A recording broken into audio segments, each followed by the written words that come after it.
Hello, everyone. My name is KJ, and I am the host of Great Talk and Entertainment official channel.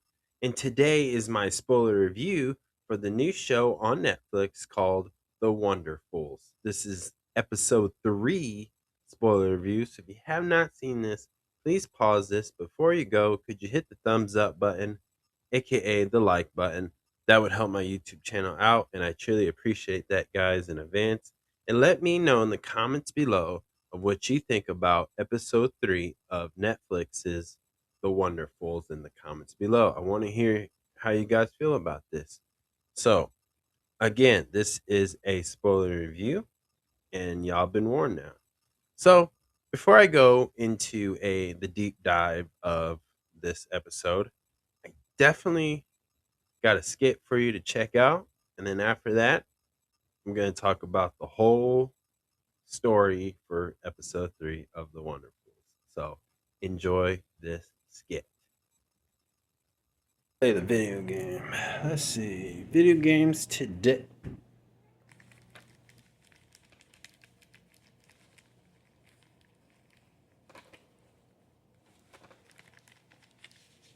You.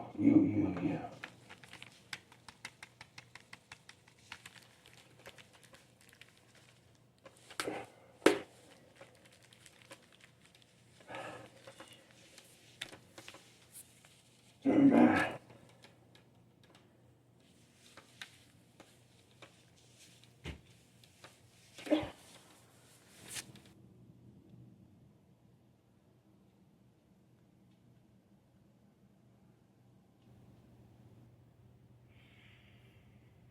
Okay. I'm going outside to touch some grass now.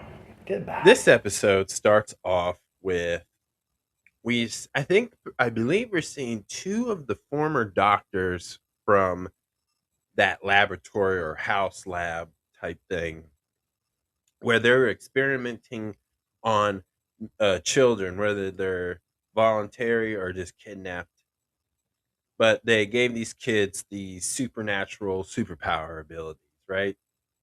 And the the main one that they're showing that we see throughout this episode, and I know, and I apologize if I say his name incorrectly. I looked and I tried, but his name is Doctor Wandu or Wondu, but he is one of the main doctors who pretty much is like a cult leader. He's crazy, and I liked how when he was sitting in the visitors room where he visits people in prison, right? And he's like, "Look, I'm not ashamed that he did all this. He's proud of what he's done.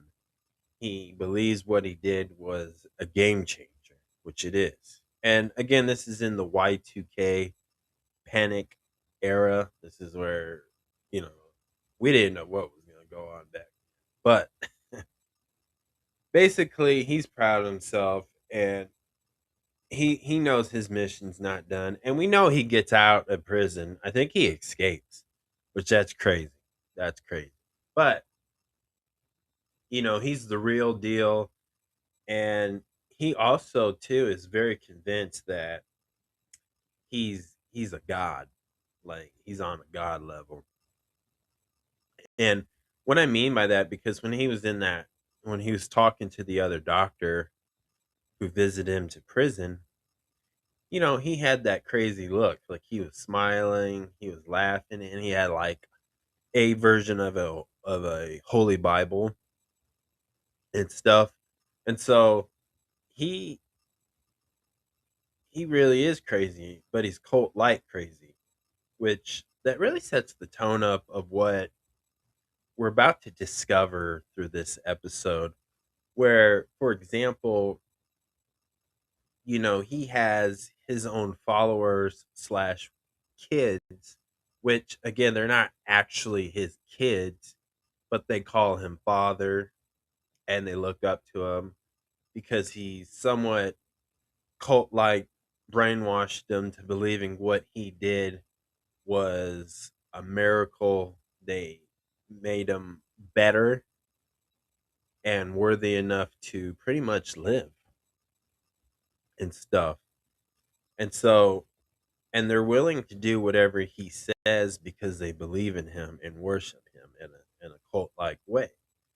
And so that's the tone that they set this doctor up to be throughout this episode. And the next scenes, we see a lot of explanations about how to understand this, but also we're starting to see the trio, the heroes, somewhat team up or starting to team up. And it's very goofy and silly at times, but the first scene pretty much was kind of a dark tone, but trying to give this understanding like this is going to be a cult like type battle between many people in this series. Now, in the next scene, too, as well, we see Chenny, who is teleported back, and she's freaking out because a bullet, these thugs just shot her with the firearms. And at first, it looked like the bullet touched her, but later in this episode, they don't really explain it in a way, but they do confirm that Chenny is completely fixed, healed. You know, literally she had a heart condition, and now this woman can run fast.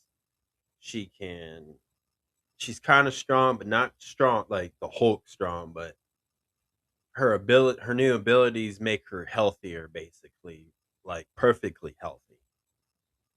And when she teleports back to where that abandoned greenhouse, or I guess some call it a barn house over there. So, if you watch the English dub version of this on Netflix, like I am, they call it the greenhouse. Now, so I just want to clarify: if I call it the greenhouse, that's why I'm calling it. But it's an abandoned and it was destroyed. But she comes back to that spot, and one of her friends, who his ability is sticky. Some reason his hands just touch an island item or whatever, or even if he's walking, he just sticks. He's like a sticky note. That's the way they're describing him. He witnesses her coming back in shock because she teleported. So it's not traveling, and it's definitely not multiverse jumping at all. So we got that confirmed too. But the one who Lee is also really shocked, and it was so funny because he uses his power and pushes her, and she's just falling backwards, and she's just enjoying it. Throughout this episode, we really see Chani is personality more, and she's just very gullible. She's a free spirit woman, very silly, very dorky like, and it's a character that you'll enjoy, and she's the type of character that's just gonna make you laugh. You know, I thought it was funny how she was just, even though Lee like used his power to push her up in midair, but she was just chilling. She didn't care, and she didn't get hurt because, again, like we know that however she got this power, which is from that chemical toxic waste that they've been dealing with, it gave her the ability. So like the pain goes away. Her pain tolerance is higher, and she has the healing abilities. So it's not like hurting her, but we don't know if she can take like if she can survive death again if somebody intentionally tried to, you know, put her out. We haven't got that far yet. But I'm thinking it can. I think she can be eliminated. I think she can be killed off as far as if the bad guys try to get to her. So I think that's pretty obvious, but they really covered that a part of what she's doing. And we know Lee, he's trying to stay out of this because of his past, and the three main goofy characters on here, they don't know yet because he hasn't opened up to them at this point. So, and that's how that scene ended, but it's really funny. They were just outside and now they're gonna figure out what's going on. That's the whole point through this episode is they're just trying to figure out what's going on, how can they do this, and the one person they automatically trust is Lee.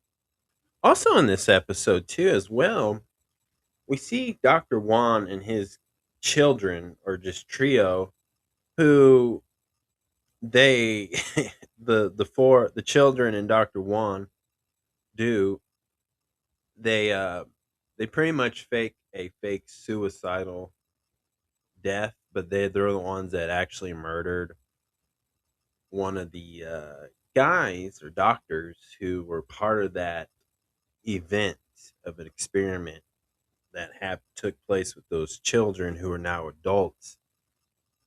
And one of the girls that we know, her ability is to she can make you think you're seeing something. And then there's one girl who can force you to say the answer that to a question, right?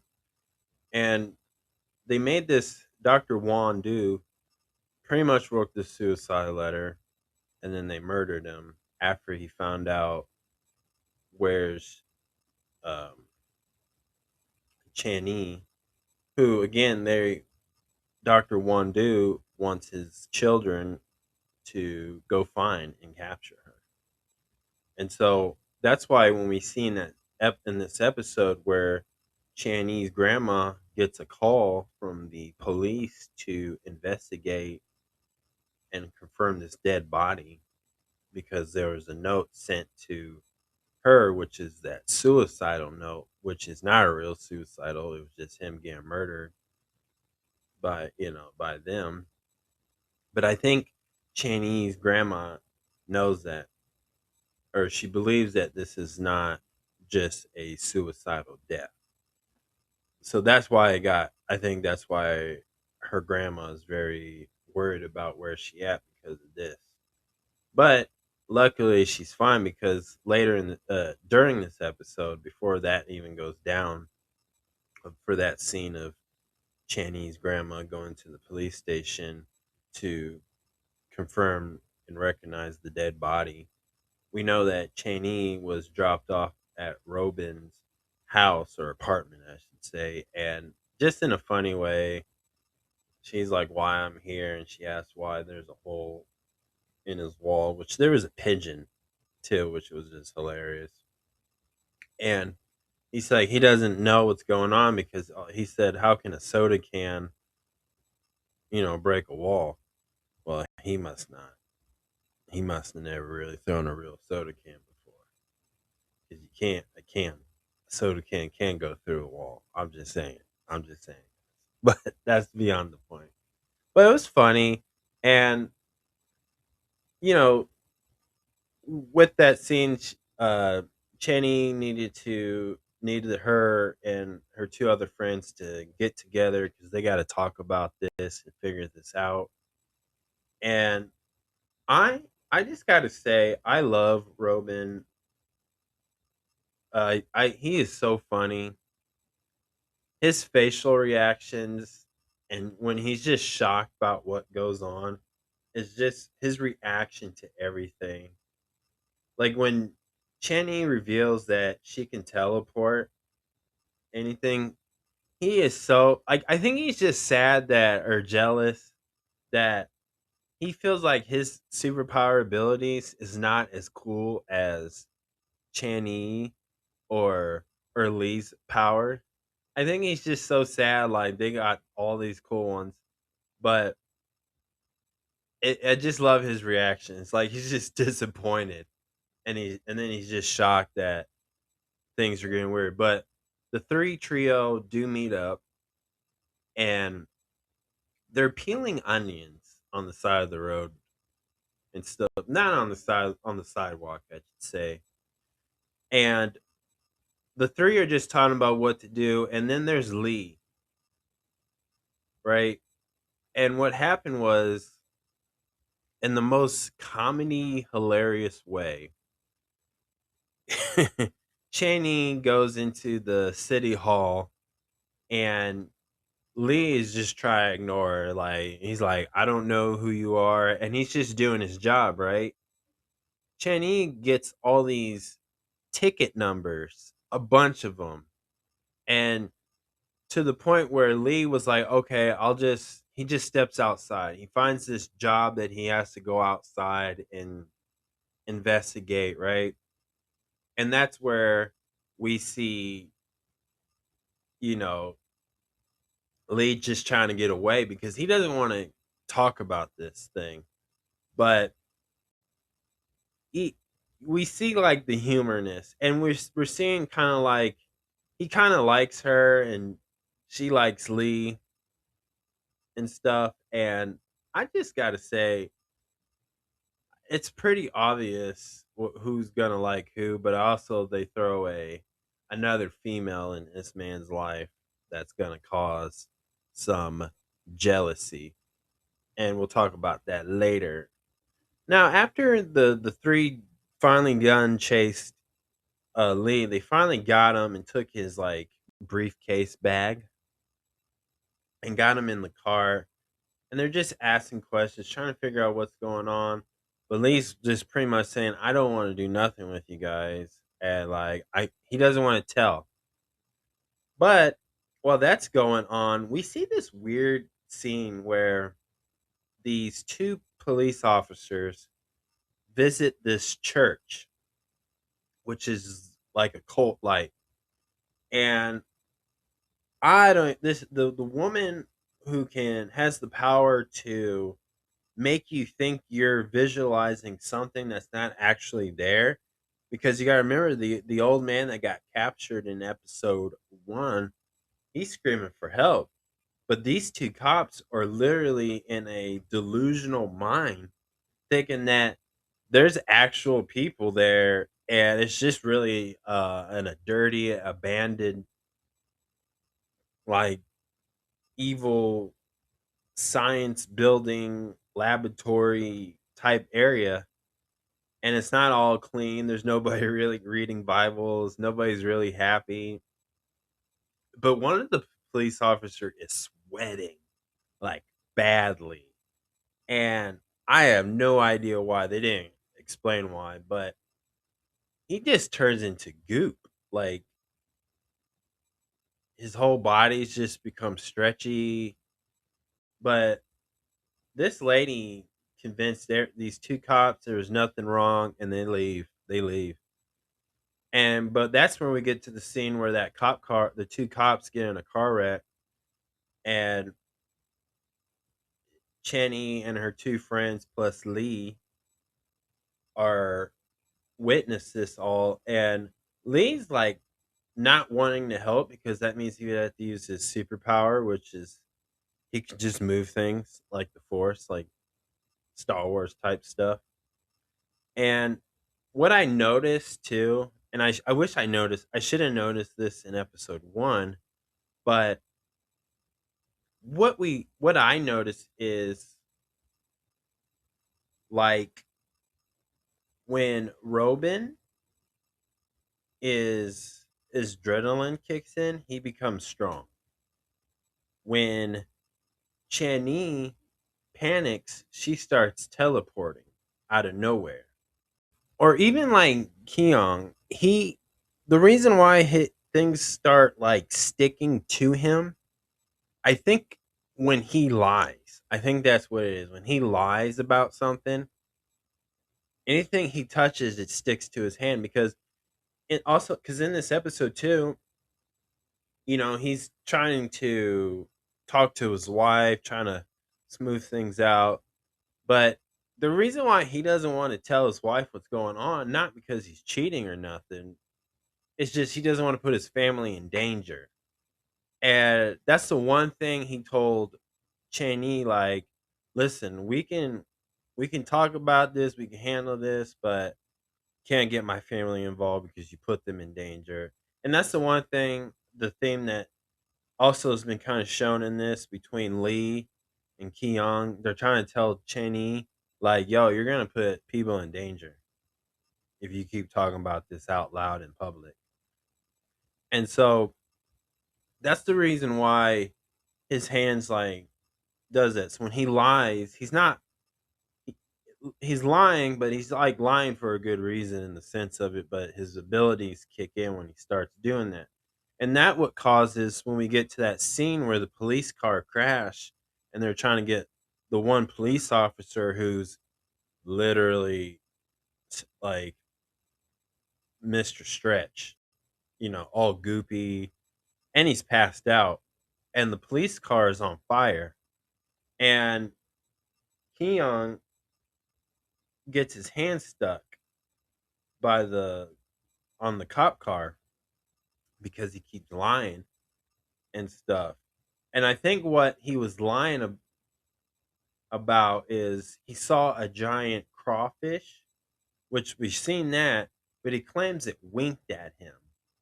Now, I don't know if the wink was a lie. The giant crawfish is true, but we didn't see the wink.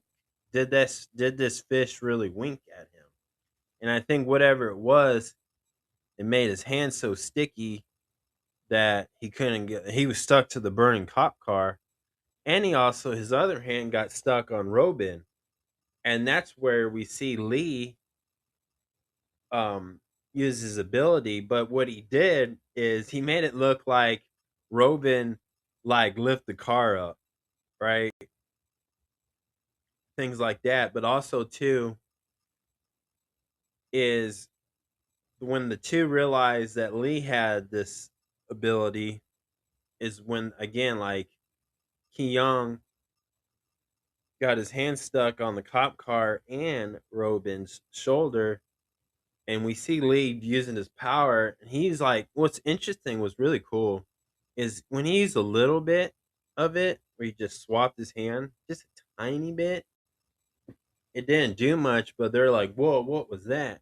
But when he really swung his arm, then Robin got out of it.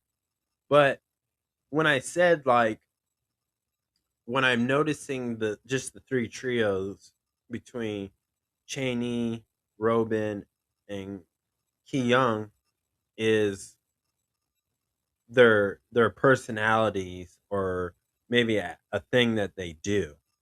Again, Cheney is when she panics and gets scared, her teleport powers work. Ki Young, again, when he lies, his hand gets sticky. So when we get to that scene with Robin's like adrenaline's picking up, he rips that car, peels the car, and picks up his buddy and saves him. But that's when Lee like picks up the whole car without actually touching it and uses like the force type thing like Star Wars, and the car just flies across the area. People are safe because it did explode just at the right moment. And I thought, okay, this is kind of neat. Like now they're seeing it. Now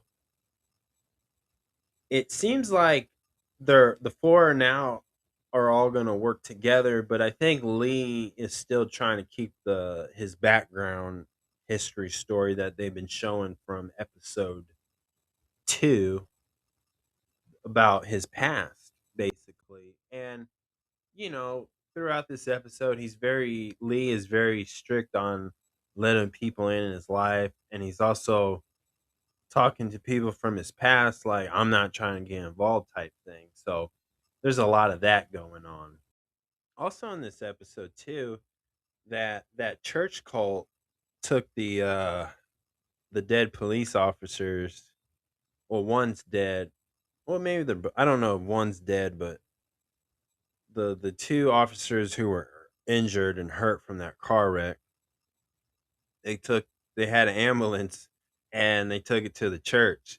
And so when Channy is like going to the hospital to say, "Where's those police officers at?" There's no history. They're like, "We don't know what you're talking about."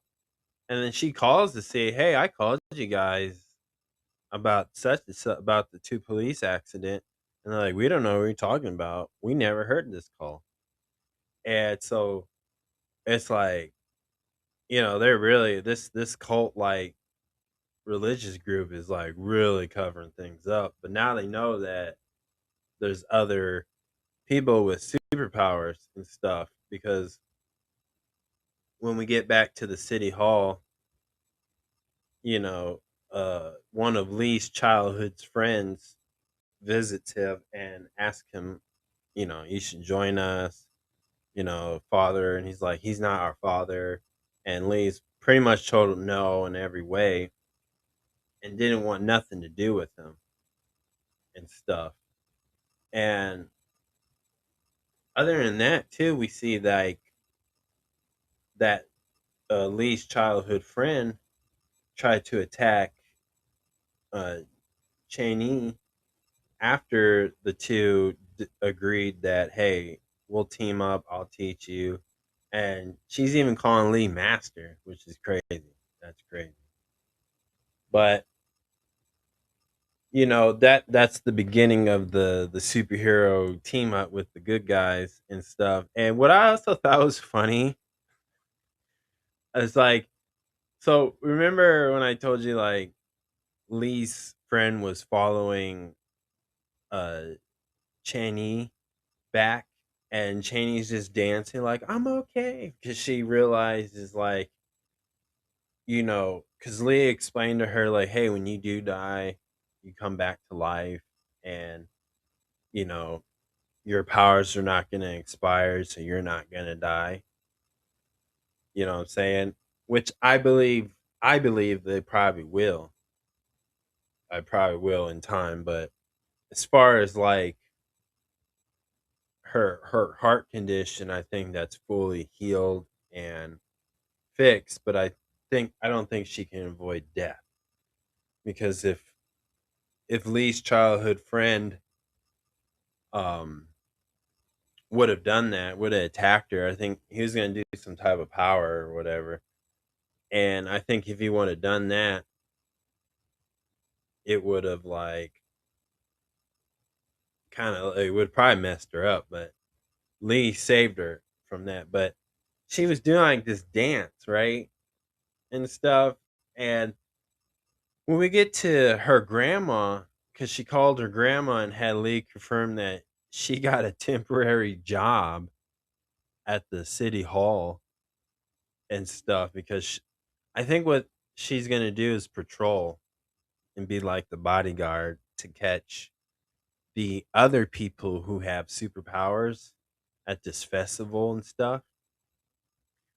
Chinese grandma starts dancing exactly like uh Chenny, and it was just hilarious. Like it was just funny, and it cracked me up, and it was just hilarious. Like you know, she was worried about her granddaughter, and now she's happy that her granddaughter got a job. She was so happy she was gonna celebrate and put on the good rice.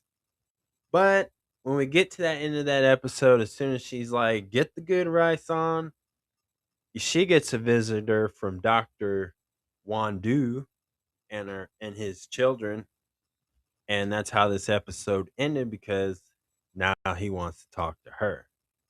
So let me talk about things.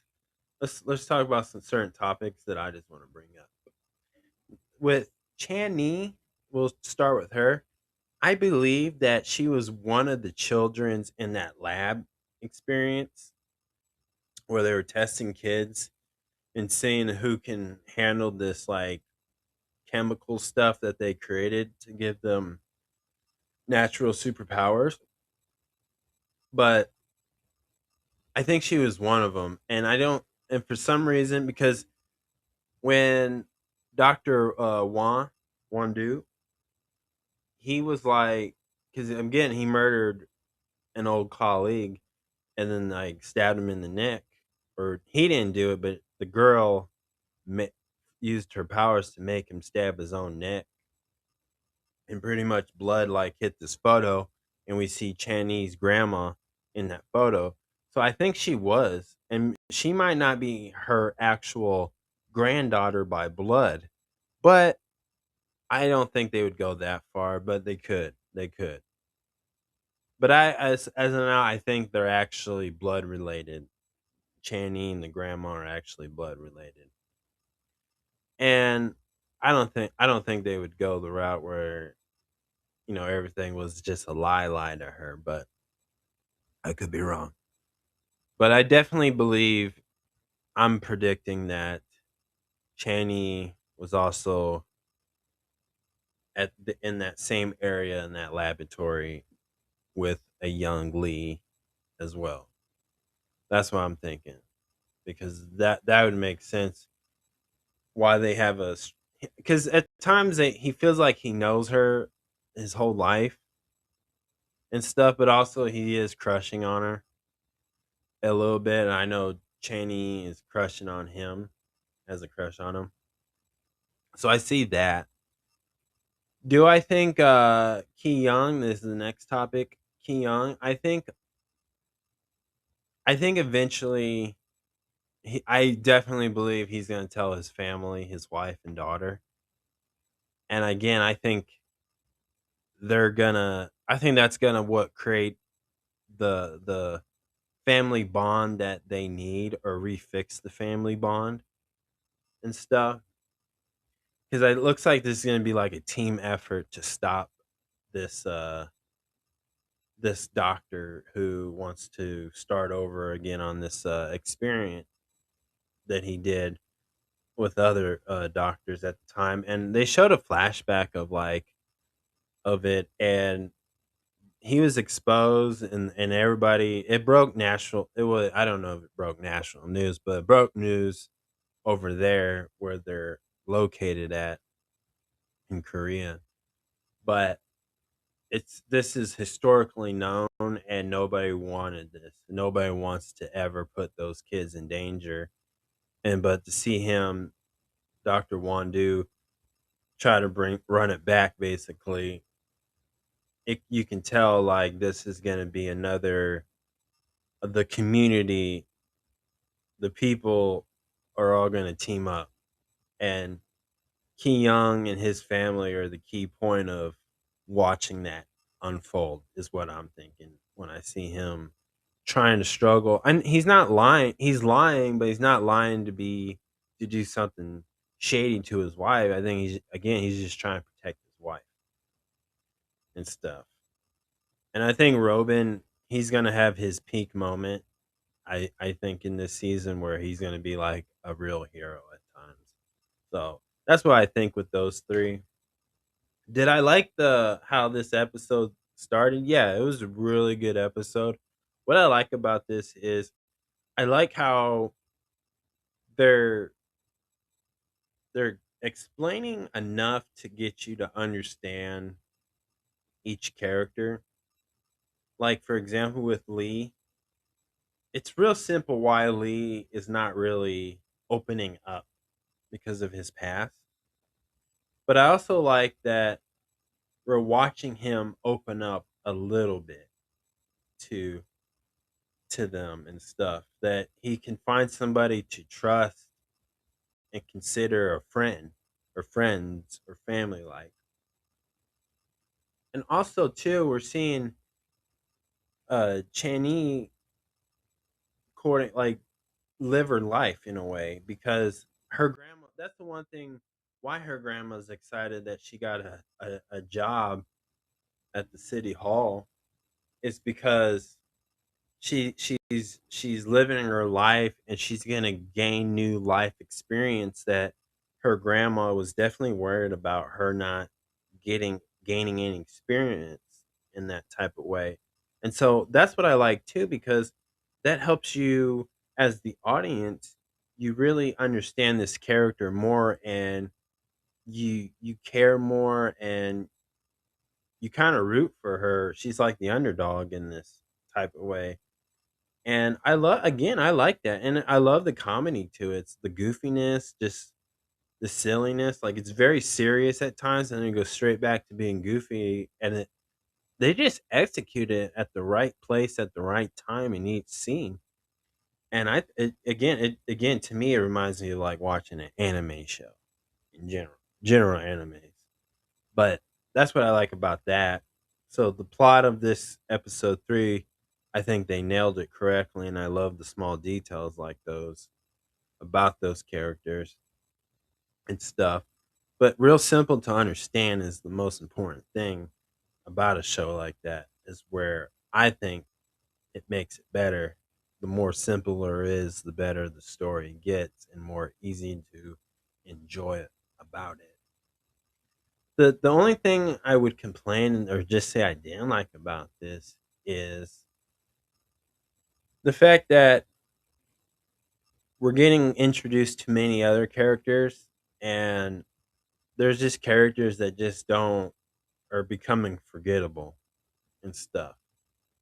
And so I wish I think like Lee's coworkers, I wish they had more screen time with them, but I think they will, but I just like them, and I like to see them more part of the main story, plot of the story in more episodes is what I'm saying.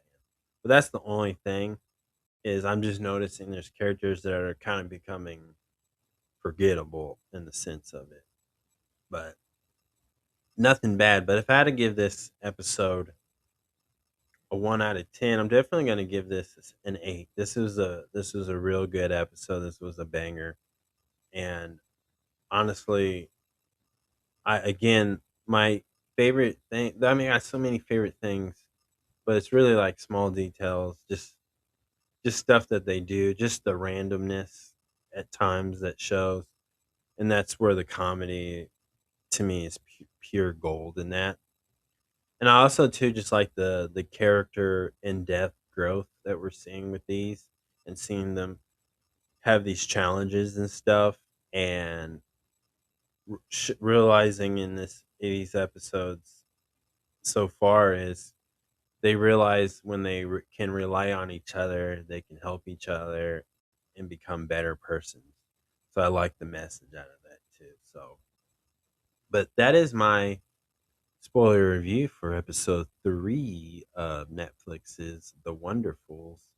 I hope you guys enjoy this. Thank you guys so much for listening. Let me know in the comments below what you think about this show. And please subscribe to my YouTube channel, Great Talking Entertainment Official Channel. Subscribe, hit that notification button so you can always be updated with all my latest content. Thank you guys, and peace.